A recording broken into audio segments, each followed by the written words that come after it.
Hello and welcome back to another in-depth weather video. Today we are talking about more flooding in the Ohio River Valley as well as the desert southwest. So we're going to start off here on the Weather Prediction Center's page, and these are our excessive rainfall outlooks.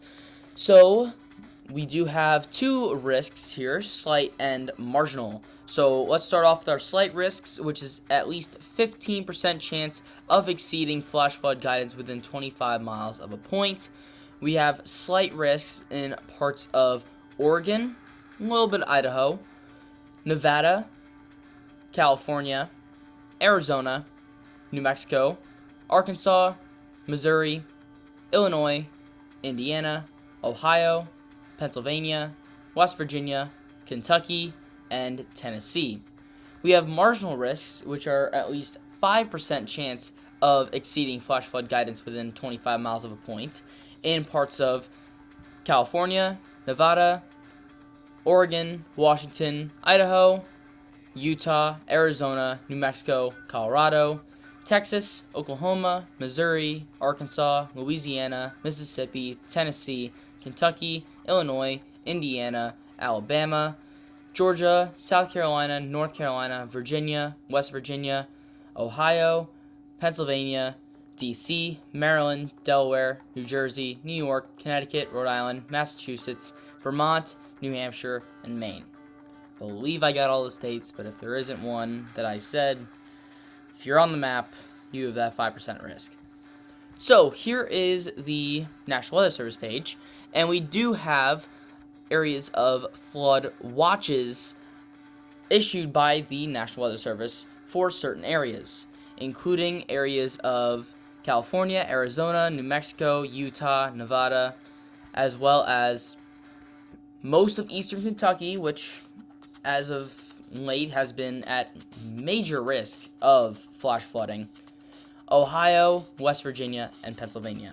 So this is the area that I am more concerned about, as these areas have been prone to flash flooding over the past, give it a week and a half, and just more rain continues to fall in these regions. Now, the western monsoon season is, of course, an issue, but this is a regular occurrence, so I am a little bit more concerned about the eastern Kentucky flash flooding, as those areas are already very prone.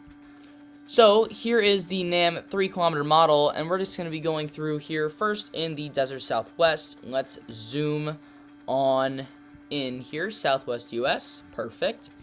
You can see that thunderstorms are going to be spawning up throughout the day, mostly in major valleys.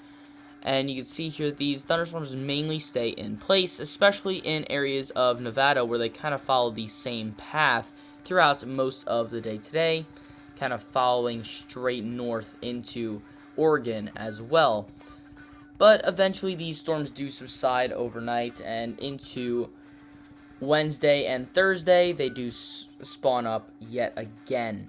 Just typical flash flooding due to the monsoon season, which is actually a good thing because the area, let's just say the desert southwest, has not been in the best situation there with the droughts.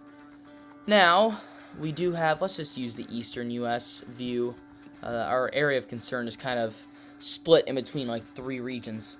But we have this line of thunderstorms kind of associated with this low pressure here in Maine, moving through the Ohio River Valley, and as such, there's going to be spontaneous thunderstorms kind of popping up here as all the energy is located in the region here, and those could be severe in some spots, but primarily going to be soakers. So these soakers are going to pop up throughout. Mostly what I see here is that eastern Kentucky, West Virginia area right in here. And even though these storms are going to be a little faster moving, they will still dump plenty of energy and plenty of water in the region over the next few days, in fact. Now, in terms of our total accumulated precipitation, you can see that in some spots here of Nevada, Arizona, Utah, but primarily New Mexico, you could see 2 inches of rainfall throughout the next few days. But if you look on over to our other area of importance here, you can see the areas of Kentucky, West Virginia, Tennessee. These areas could even be seeing 3 to 4 inches of rainfall over the next few days. And remember, the Kentucky floods that we saw just a week and a half ago were due to 2 inches of rain falling practically overnight. So if this flooding continues, this threat of flash flooding continues, we could see even more damage than we've already seen. So that is a major concern at the moment. But if you are in any of these areas, make sure you have a plan in place. But that is all the information that I have for today. If you found this video informative, consider leaving a like, subscribing, and hitting the bell. But that is all I have for today. Stay safe, and I'll see you guys next time.